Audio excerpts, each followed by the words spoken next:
The throat. Let's take a breath in, guys, and breathe. I want you to look at that picture. Allow it to express to you. What is it that you're not expressing in life? What are you holding in? Is there anger? Is there greed? Is there jealousy? Is there a rage inside? Is there depression, anxiety? What is going on? Allow your throat to open.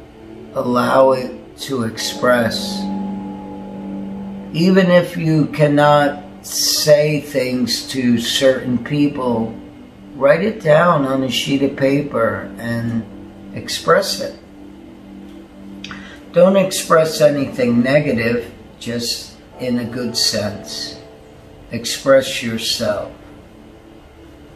Take care.